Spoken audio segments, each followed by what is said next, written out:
Good morning, Tigers. I ask for you to find your seat, and we will get started with today's luncheon. MIZ, Tigers. Hey, that sounds pretty good for the first one of the homecoming weekend. I know folks are finding their seats. Appreciate that. Thanks for being here with us today. My name is Todd McCubbin, Executive Director of the Mizzou Alumni Association, and on behalf of our faculty, our staff, and all of our students here on campus, the folks that get to hang around Mizzou on a daily basis, we want to welcome back all of our alumni. It's great to have you back on campus. Homecoming is a hallmark tradition here at the University of Missouri, and we're going to have a great weekend. We have so much to celebrate today and this weekend, to be honest with you. How many of you had a chance to hear our chancellor provide his State of the University address this morning? How about that? What an inspirational day or way to begin our homecoming celebration, our 108th homecoming here at Mizzou. We have celebrations all throughout the weekend, certainly today with this event to kind of kick things off, along with our homecoming headquarters later on. An exciting gift announcement at 2 o'clock today that I think you're really going to want to see and hear about over in Jesse Hall. And then we have plenty to do on a homecoming Friday night, starting with our campus decorations over in Greektown. It's going to be a little brisk, okay, just a little bit brisk tonight. But we imported some of that late October weather for our early October date this year. But it's going to be fun. It's going to be dry. We'll be good. We have a fantastic step show this evening over in Jesse Hall that I know a lot of people, if you want some energy, go see that step show tonight. You're going to see a lot of energy coming out of Jesse Hall. And then a spirit rally tonight over on Traditions Plaza. It's going to be a fantastic evening, all leading up to a wonderful homecoming Saturday tomorrow. In 2016, we added a new celebration, the Mizzou Hall of Fame. And at that point, we looked for a partner to help us pull this off and try to do it the right way. And homecoming, obviously, is a very big deal here at Mizzou. And so we wanted to do everything the best we could. And so we reached out to a great community partner, Commerce Trust Company, and they came on board to help us pull this off, and they've been with us ever since. And I want to recognize them. I know a lot of them are sitting here. Commerce Bank, thank you very much for everything you do.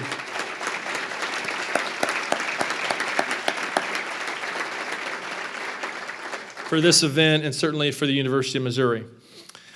We have a room full of dignitaries here today. I could spend pretty much the next 30 minutes introducing the vice chancellors and the vice provost and all kinds of deans that are here today, and I am very blessed to work with great leaders here at the University of Missouri. You hear a lot of great news this morning about Mizzou, and it's due to their leadership. So I'm going to ask for their forgiveness and not introduce every single one of them, but know that they are a tremendous group of leaders here at the university. With that being said, I have a couple of folks I do want to introduce as we get started this morning. We're blessed to have a great partnership and working relationship with the University of Missouri system, and the president, Dr. Moon Choi, joins us this morning. Dr. Choi.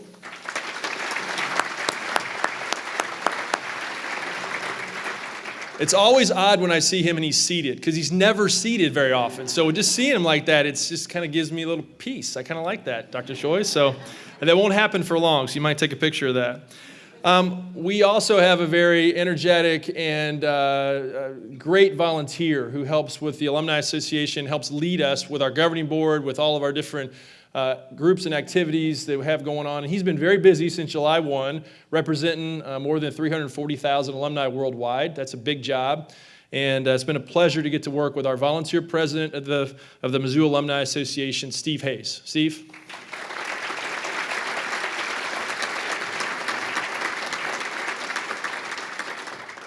So before we get to lunch, I would like to invite Chancellor Alexander Cartwright to the stage. If you got to see his State of the University address this morning, immensely positive. What a great performance that was, and talking about all the great things we have going on at the University of Missouri. I need you to listen up, because he's going to share a few more with you in just a second, and we're going to need to share that out coming out of this luncheon today. So please welcome Dr. Cartwright.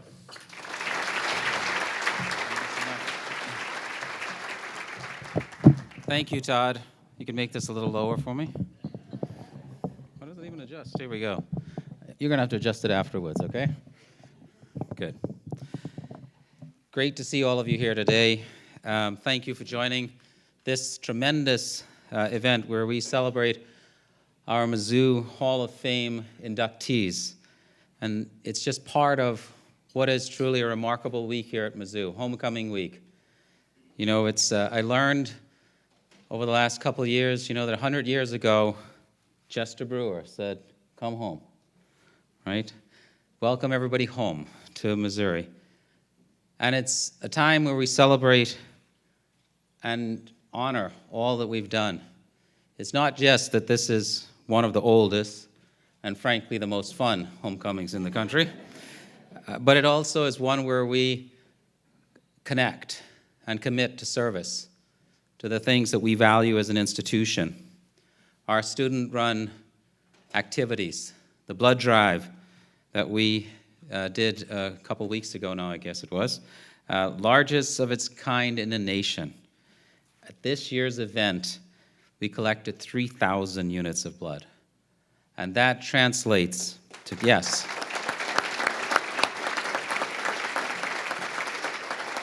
That translates to potentially saving the lives of nearly 9,800 people. That's important. I want to thank all the students who were there. When I gave blood, they made sure nothing happened to me. They helped my wife and I. So thank you, all of you, for taking such good care of us. We've collected more than 37,600 pounds of food for the food bank for Central and Northeast Missouri. And we've also collected $7,700 for the Rainbow House. And that, to me, is what it means to be part of Mizzou. And we wonder what all of this has to do with homecoming. But I would argue that Tigers know what this means. And we know that service is truly one of our most important traditions. During homecoming and throughout the year, hundreds of students, faculty, staff, and alumni positively impact communities around the world and in Missouri. It's just one more way that we demonstrate that we are the university for Missouri. It's the commitment by Mizzou to people, and certainly to Mizzou's vision of being boundless and bringing our talents to helping thousands of people, millions of people, and making sure that all of you, our alumni, our friends, come back to Columbia year after year and are proud of the things that we do as an institution. Mizzou certainly lets you know that traditions stand forever, and we are committed to that. When our alumni return to campus, they, of course, are so amazed to see all of the great things that the students are doing. And if any of you are like me, you wonder how in the world you would have competed with these students when you were in school. Makes you realize how much work you would have had to do to just be able to keep up with them. We have some of them here today, and I'd like for the members of the Homecoming Steering Committee to stand.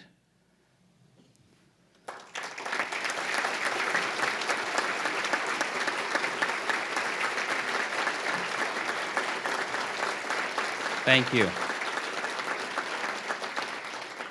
None of what you're seeing today, none of what you're seeing this week would be possible without these great students, people who have committed and done tremendous work well beyond what they do in the classroom.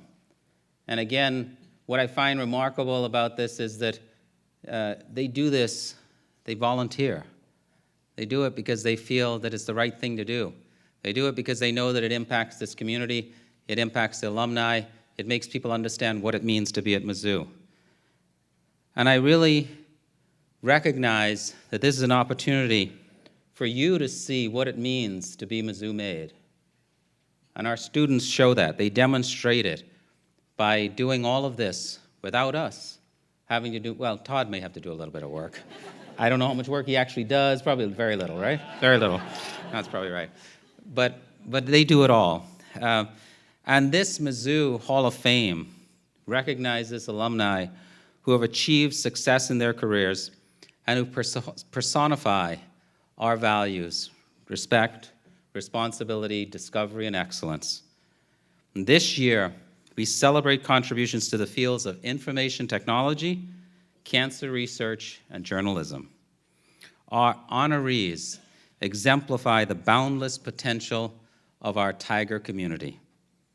Through their accomplishments, our 3 inductees continue to strengthen our 180-year legacy of excellence.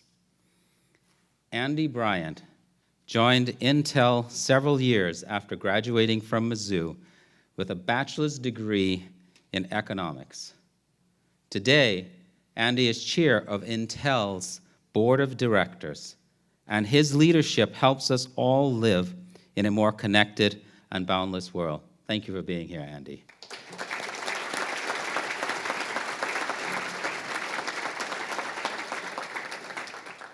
Before alumnus Susan G. Komen passed away at age 36, her sister Nancy promised she would do everything she could to end breast cancer.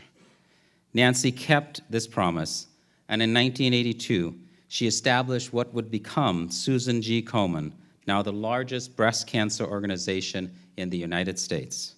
We're honored to have Susan's family here today to help celebrate her legacy and induction into the Mizzou Hall of Fame. Thank you so much for being here.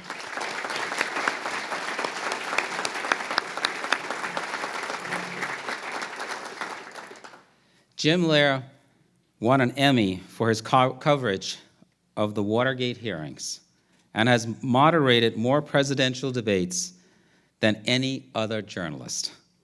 But before his 5-decade career as a broadcaster, he was a student at our School of Journalism. Thank you so much for being here.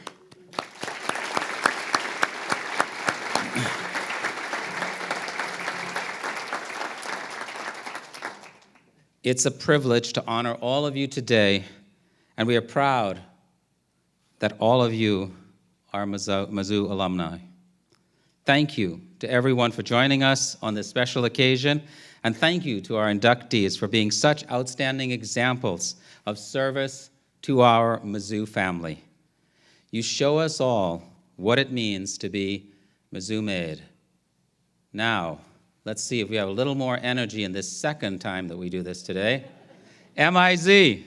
C-L-U. Thank you.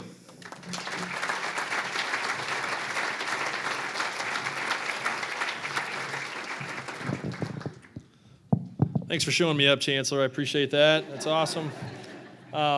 We're going to enjoy our lunch, and we'll be back shortly with our program. Enjoy. Well, good afternoon. Please continue enjoying your lunch as we get started with today's program. Why don't we please join me in thanking the students and staff that provided our meal today. Thank you very much.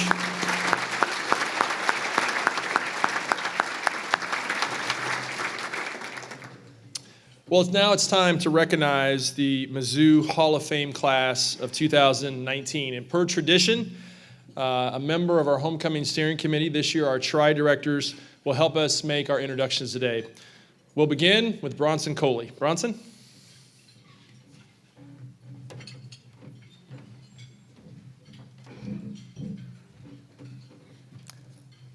Hi, my name is Bronson Coley. I'm a civil engineering major from Kearney, Missouri, graduating in May. It is my honor to induct our first alum today. Intel Chairman and 1972 College of Arts and Science graduate Andy Bryant credits his strong foundation in economics to legendary MU professor John Komen, who taught courses at Mizzou from 1961 to 1985. After earning a master's degree in business administration in 1976, Bryant put his talents to work in the auto industry, first in finance positions at Ford and Chrysler. He joined Intel in 1981, where he rose to chief financial officer in 1994, and chief administration officer in 2007, and finally, chairman of the board in 2012. Raised in President Harry S. Truman's hometown of Independence, Missouri, Bryant, who now resides in Portland, Oregon, is known throughout Intel for his Midwestern work ethic and disposition. Now, let's hear more about this influential leader from those who know him.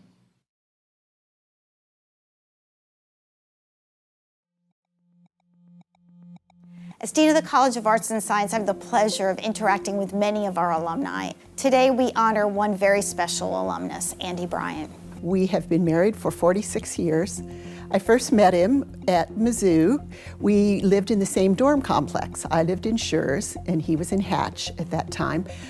He was a guy who was always questioning authority. If there was a rule, it's not that he would break the rules, but he would push against them. He'd want to know why. He was just always challenging authority. He's a great listener. It makes it easy to be married to him because he pays attention when I talk to him, and he takes things in. And so Andy is a specialist at being very silent during board meetings until the very end, when he succinctly spells out the topic and asks the very penetrating questions. You know, he'd ask you a question and you'd start giving this big, long-winded answer. And you'd go through all this technology or financial acumen and whatever, and he'd finally look at you and said, "I'm a simple guy from Missouri." This was a yes or no question. Yes or no? He is quick to understand and figure out what the core of a problem is and help people work to a solution. I think for me, what made Andy always really one of the greatest leaders I ever knew was he always did the right thing. Well, as I said, Andy's a spectacular friend and a good golfer. Congratulations on being elevated to the Missouri Hall of Fame. It's obviously well-deserved, and I know the Tigers will all be looking at you for leadership in the future. Andy, I just wanted to take this moment to say thank you. Thank you for everything you've done. This is a reward well-earned, and for all the people you've impacted over these years. I just want to say thank you from all of them to you. There is nobody else in the world that I could imagine is more deserving of this award. I'm very proud of you, and I love you.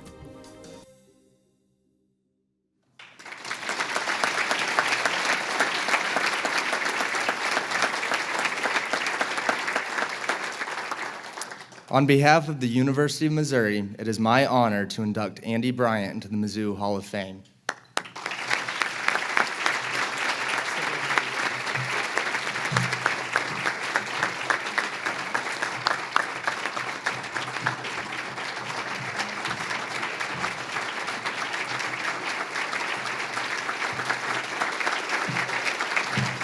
Let's get a picture of everybody together over here.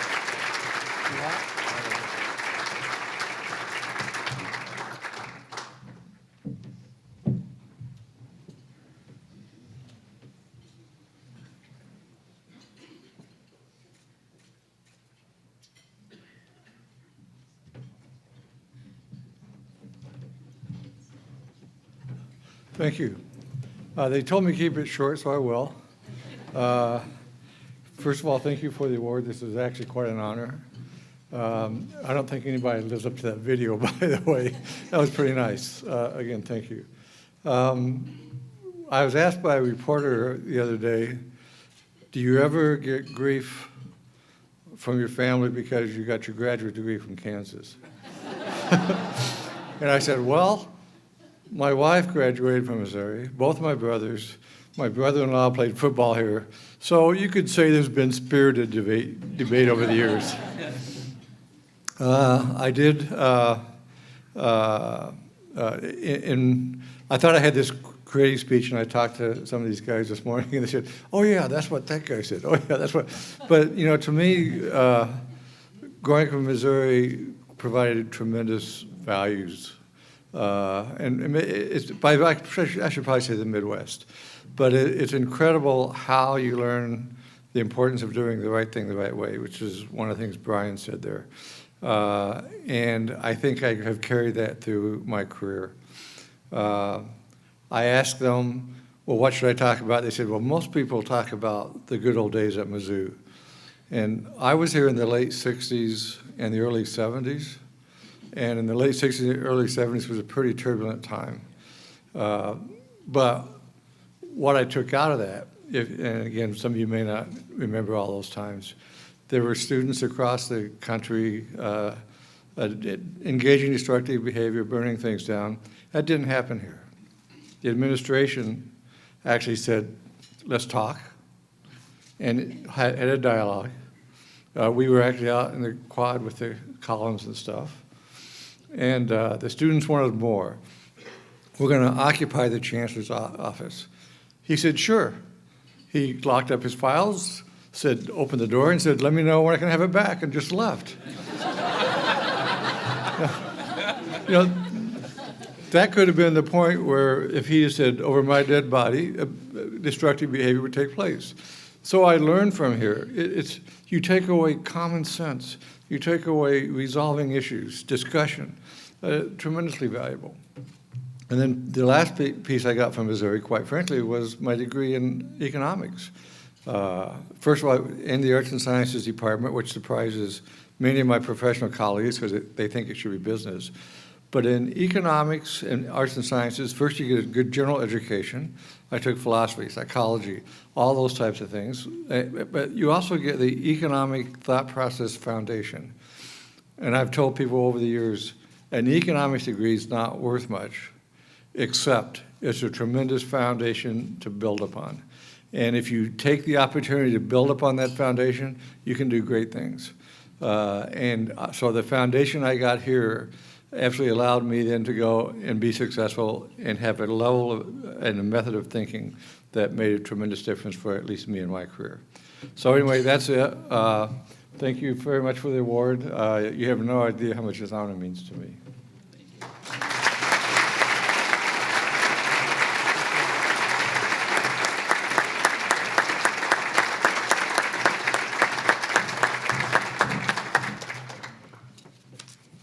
Congratulations, Mr. Bryant. Hello, my name is Hannah Farley. I'm a senior from West Des Moines, Iowa, studying textile and apparel management. It's my honor to recognize our next alum. Susan enrolled at Mizzou in 1962 to pursue her lifelong interest in fashion. She came away from Mizzou with fellow MU student Stanley Komen, who is in attendance with us today, who earned a bachelor in journalism in 1962 and was her college sweetheart. He eventually became her husband. They soon welcomed 2 children, Scott and Stephanie. Stephanie, who also joins us today, eventually followed in her parents' footsteps in becoming a Mizzou Tiger. Just a few years later, at age 33, Susan was diagnosed with breast cancer. For 3 years, she dealt with grueling radiation and chemotherapy treatments. Even during this struggle, Susan thought of others. As soon as I get better, let's do something about this, she told her younger sister, Nancy. You can find a way to speed up the research. I know you can. Nancy promised Susan that she would do everything she could to end breast cancer, but Susan passed away before her promise could be fulfilled. Susan died on August 4th, 1980, at age 36. Ever since, Nancy has kept her word to her sister, founding the Susan G. Komen Breast Cancer Foundation in 1982. More than 800 participants took part in the first Race for the Cure, the foundation's signature event, the following year in Dallas. Since opening, the foundation has funded more than $988 million in research and more than $2.2 billion in education, screening, and treatment in more than 60 countries. Today, more than 150 Races for the Cure are run worldwide, moving towards Komen's dream of ending breast cancer. Let's learn more about Susan's legacy.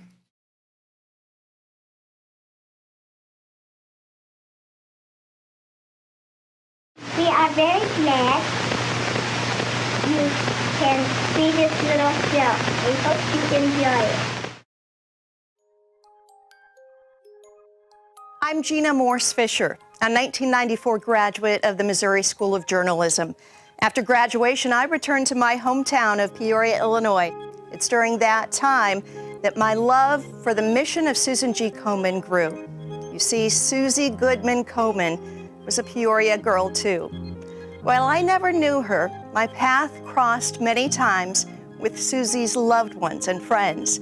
I had participated in the Race for the Cure for years and celebrated it as the organization that bears her name became the world's most influential breast health charity for life-saving research.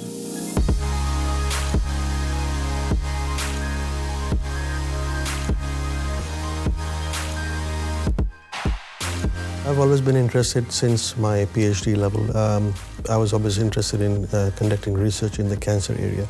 Susan Komen Foundation at the time funded my initial research, in which we showed that breast cancer is affected by progressed with the acquisition of blood vessels, and they were very interested in funding that research so we could show that, in fact, that is the case. 1 in 8 women will be diagnosed with breast cancer in their lifetime. That is unacceptable. I continue to volunteer on behalf of Susan G. Komen. There's just something about this team. They are fueling hope through research. Thank you for your tireless efforts and for keeping your promise to Susie to find the cures.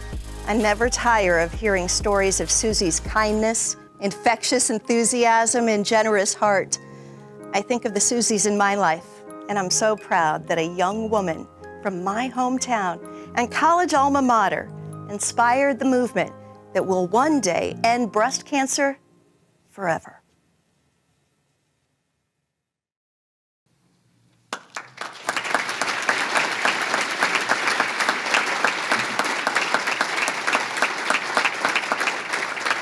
On behalf of the University of Missouri, it is my privilege to induct Susan G. Komen into the Mizzou Hall of Fame.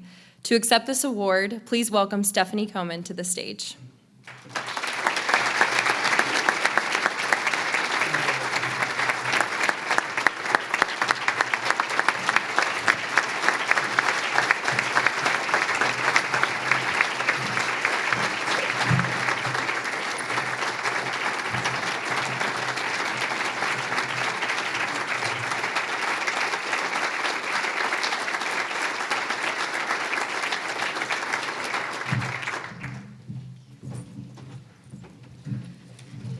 This is going to be fun. I'm already a little verklempt. My family and I were honored and humbled when we found out that Mom was going to be inducted into this year's Alumni Hall of Fame class. My dad and I are delighted to be here today to share in this celebration. Many of you might be familiar with the organization that my aunt, Nancy Brinker, founded in my mom's name and honor to honor a promise she made while my mother was dying. Most of you, likely though, will have a hard time remembering what it was like for breast cancer patients back in 1980. It was a time when people didn't talk about the big C out loud in polite society. Thinking about this honor has reminded me that success comes in many forms, and I believe the most important measure of success is staying true to your principles. I remember one poignant clipping from some time ago after my mom passed away. It was a story about a woman who had gone into my dad's store and asked after my mother.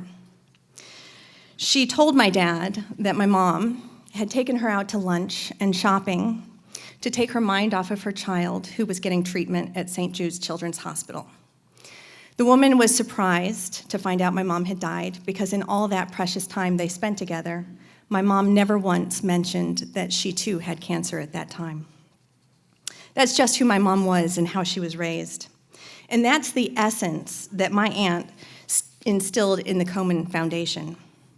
While the stated mission has always been to eradicate breast cancer as a life-threatening disease, I believe the heart of who my mom was is really what makes Komen unique, different, and revolutionary.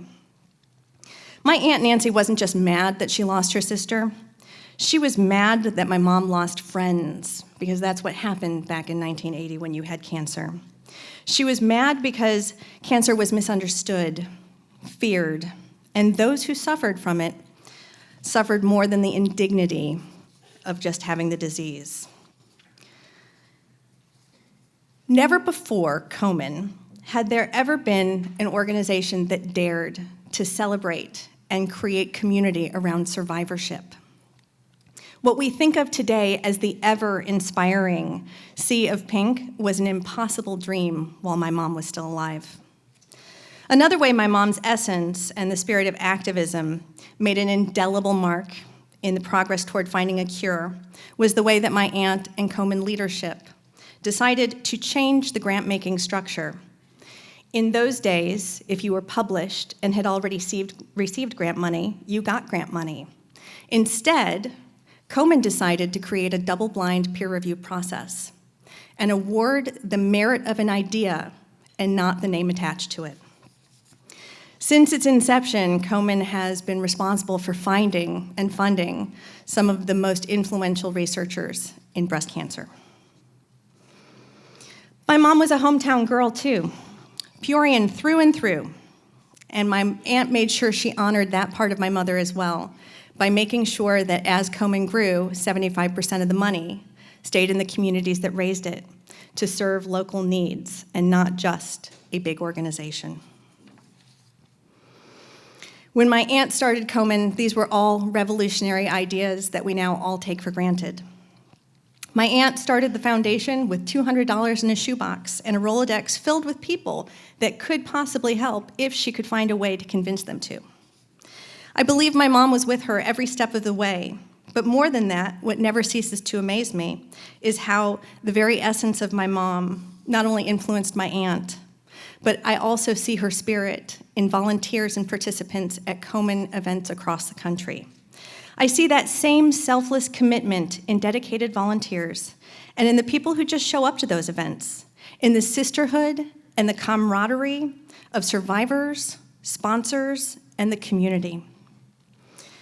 I see the dream my mom had made manifest. Today, no one suffers a breast cancer diagnosis journey alone. As I was preparing to come here today and thinking about how I wanted to talk about my mom's influence, I happened upon a few words that I'm not sure who to attribute to. Ripples. When you create a difference in someone's life, you not only impact their life, you impact the life of everyone influenced by them throughout their lifetime. No act is ever too small. One by one, this is how to make an ocean rise. I don't think my mom had any idea how much influence her life, her battle, and her loss would impact me, my aunt, or the world. What I do know is the best way we can honor her is by making sure that we tell the people who make a difference in our lives how special they are and how much they mean before they leave for another job, another state, and always before all we have left to offer is a eulogy. Thank you so much for this honor. It is humbling and wonderful. I appreciate it.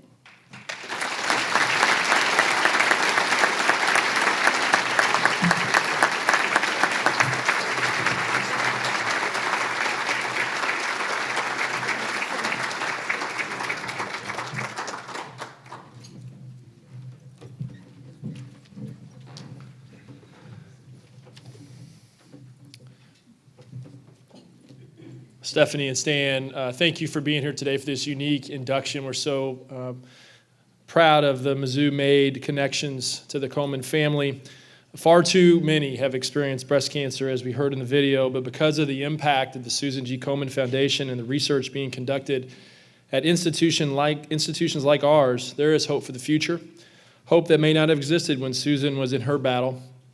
If you're a breast cancer survivor or it's affected your life in some way, know that this community is behind you, and the University of Missouri is proud to be part of the solution and the day that we can cure cancer.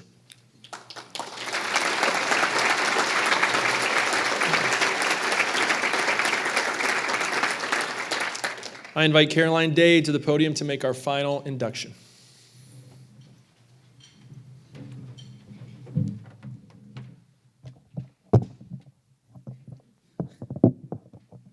Thank you, Todd. My name is Caroline Dade, and I'm a senior from Rogersville, Missouri, studying broadcast journalism, and I'll be announcing our final inductee today. When Jim Lehrer arrived at Mizzou after earning his associate degree from Victoria College in Texas, the Wichita, Kansas native thought he was a hotshot writer. Jim quickly learned that hotshot is defined very differently at the Missouri School of Journalism. The first article he turned in the J School received an F because he included the incorrect middle initial for one of his article's subjects. With that, he learned a lesson that became the foundation of his famed journalism career. Facts matter. This lesson stayed with Jim from his earliest days writing for the Columbia Missourian, to his coverage of the Watergate hearings, to moderating 12 presidential debates, all the way to his 2011 retirement from the PBS NewsHour with Jim Lehrer. It propelled him toward winning numerous awards, including 2 Emmys, the National Humanities Medal, and the Missouri Honor Medal for Distinguished Service in Journalism. Now, let's hear more about this legendary Tiger.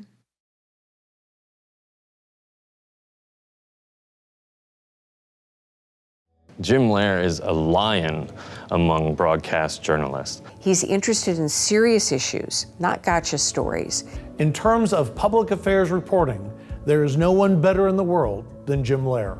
Would you acknowledge, though, Mr. President, this is very serious business, this charge against you that's been made? And I will cooperate in the inquiry.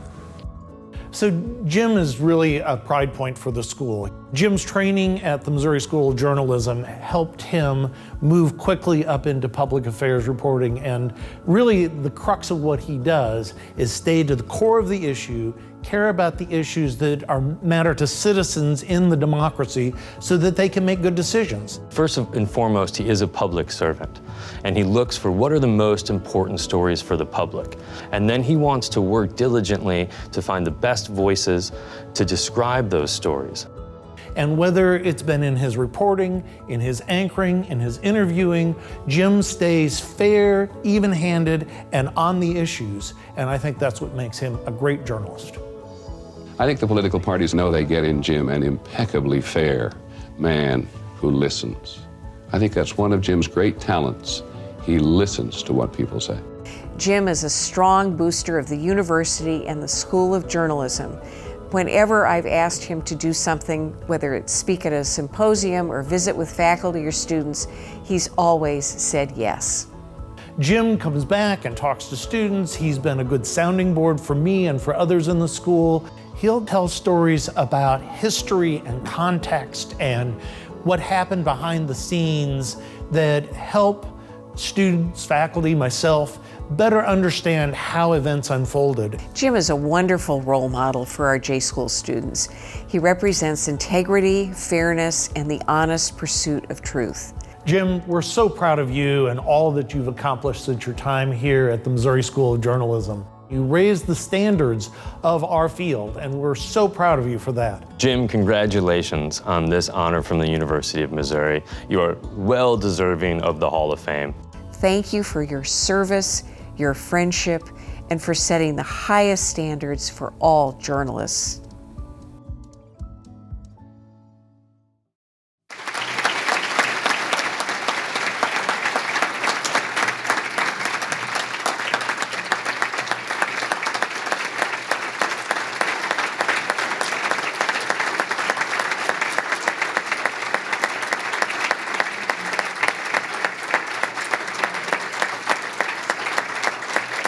On behalf of the University of Missouri, it is my extreme honor to induct Jim Lehrer into the Mizzou Hall of Fame.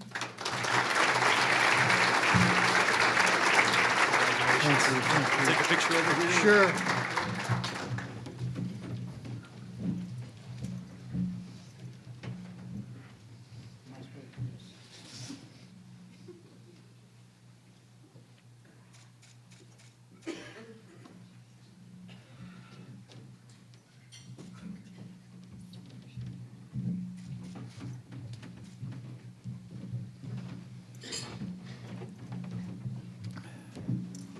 Well, let me say right off the top, it has never gotten any better, and it will never ever get any better than this.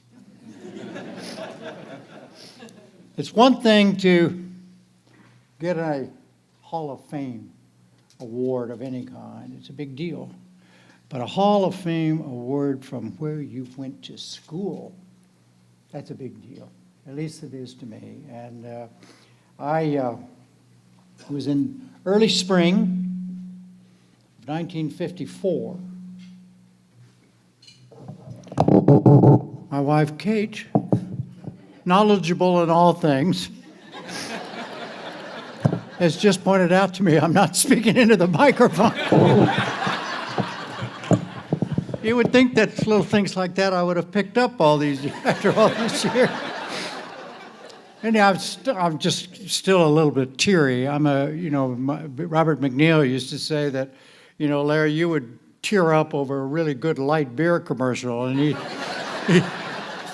And he's about right, but this is much more than that. But anyhow, okay, spring 1954.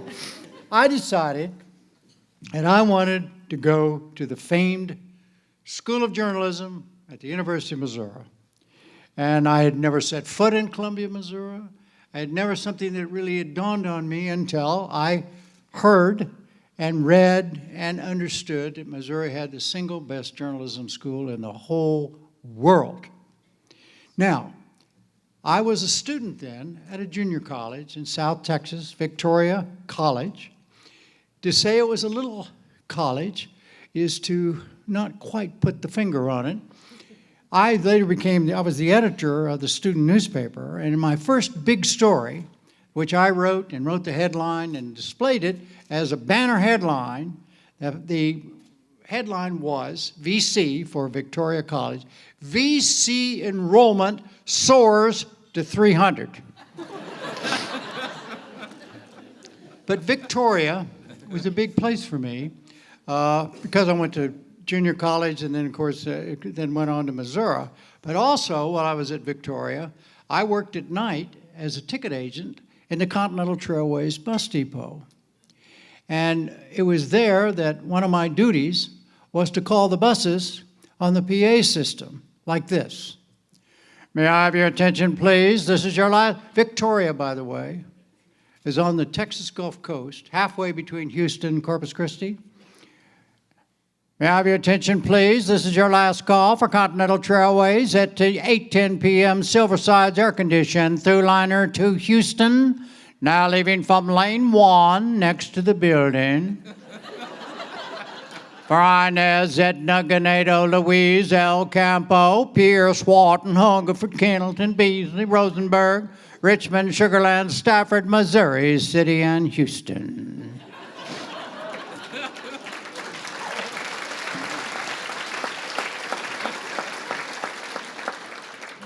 And in honor of Stanley and Stephanie and the Komen family, connecting in Houston for Huntsville, Buffalo, Corsicana, Dallas, Denton, Ardmore, Oklahoma City, Wichita, Emporia, Kansas City, Hannibal, Quincy, and Peoria.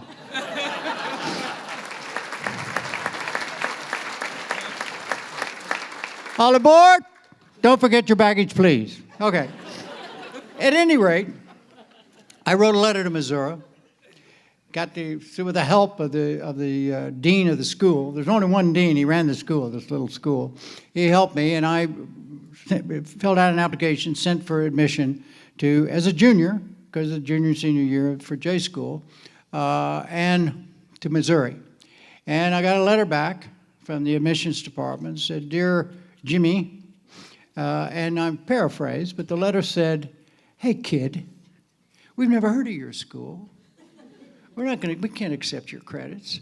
The best thing we could do is admit you as a provisional sophomore."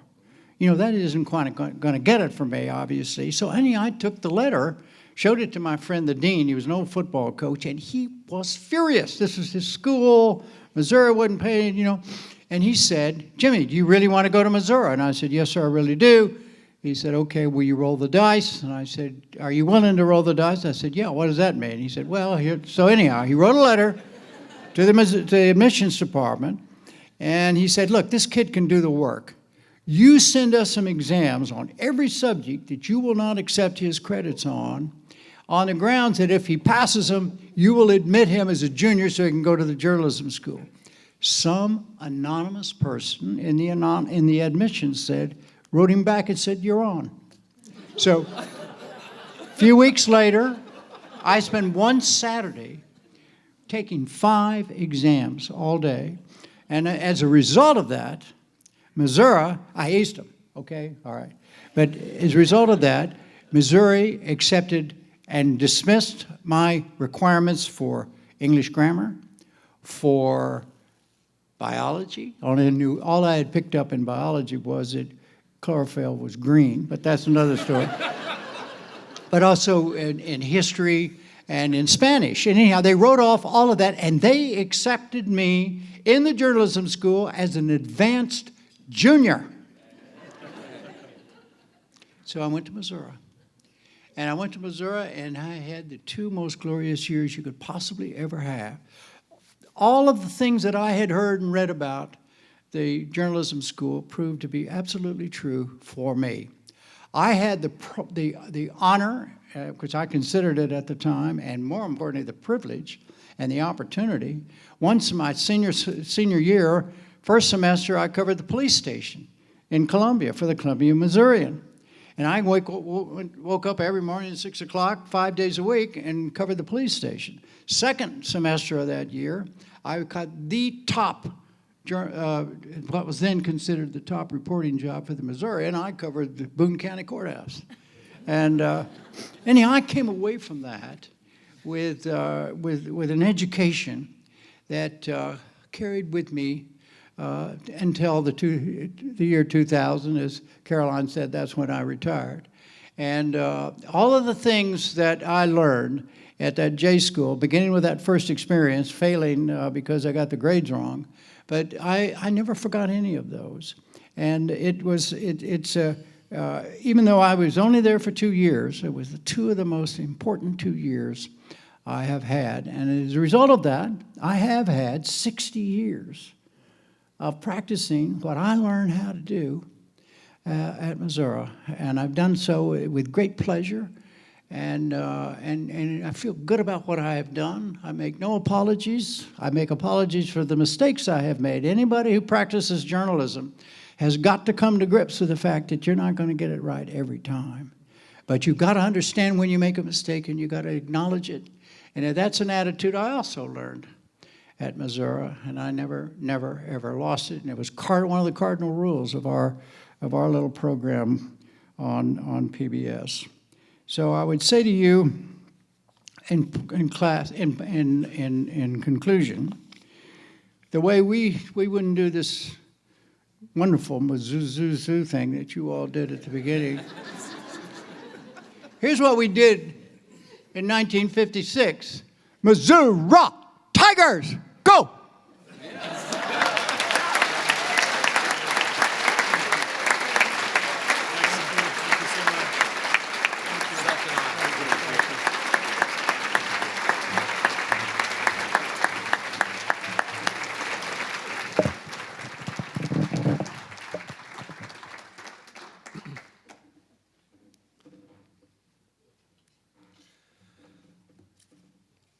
Thank you, Jim. I'm going to check back on our admissions process back in the 50s. That was a new one for me. I'm going to talk to my dad about that because he got in, and now I kind of know maybe how that worked. I don't know, so we'll visit about that. But I appreciate you being here. And as we said earlier, 340,000 living alumni worldwide. Okay, even though it may feel like it tomorrow at the parade and maybe at the game on Saturday, they're not all going to be here this weekend. I can promise you that. But you met 3 outstanding examples and heard about 3 outstanding examples of Mizzou made today. Don't you think? Outstanding examples today.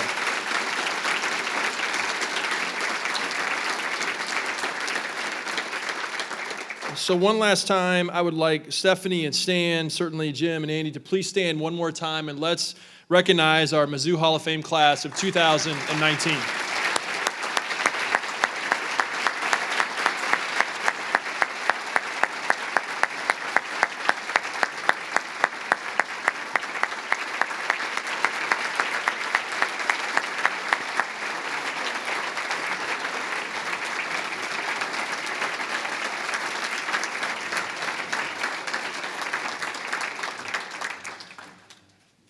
Thank you. So unlike our world-class faculty here on campus, I don't get to assign homework very often, all right? But it's homecoming weekend. Somebody said it's my Christmas as the alumni director. You're probably right about that. But I'm going to take the opportunity to assign some homecoming homework to the people in this room today and anybody that comes to campus this weekend. You are hearing about some tremendous things that are going on our campus right now. We talk about the University of Missouri. We certainly heard the chancellor's address this morning. You saw the 3 outstanding examples that Mizzou made today. You're going to meet, and you've seen some of our students here today. You're going to get a chance to kind of kick the tires this week at Mizzou. You have an obligation to share that good news wherever you go. Whatever community you go back to, wherever your family is, whatever that is, I need you to go back and share the good news going on this campus, because we, as a community, need to tell our story better, and we're doing that more and more, and we're going to depend on you to do it. So that's my homework assignment for you, is to go back and share the great news about what I think is a treasure here in the middle of the middle, the University of Missouri. So there's your homework assignment for me, and like my son, you probably won't even listen to it and move on and do something else, but that's okay. We have one more tradition before we break and get you to homecoming weekend. You're going to hear the fight song a ton this weekend. You know that? You're going to hear it tonight at Campus Decks. You're going to hear it at the parade with Marching Mizzou. When we score all those touchdowns tomorrow night against Ole Miss, you're going to hear the fight song. So we're going to sing the alma mater, all right? And so I want to invite our homecoming steering committee students to the stage to help me, and we're going to help them out as well. He doesn't sing worth a darn, but he gets a spirit going. I think he's coming in. There he is. Truman, welcome, buddy. Come on in.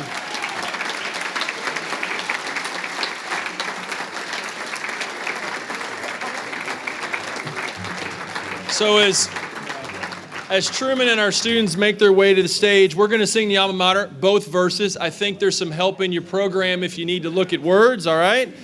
After we do that, you are dismissed, and we have coffee and desserts across the hall. Thank you for being here today. Let's all rise for the singing of our alma mater at the University of Missouri. Truman, come on up here. We got to get Truman up here. There we go. Take it away, kids.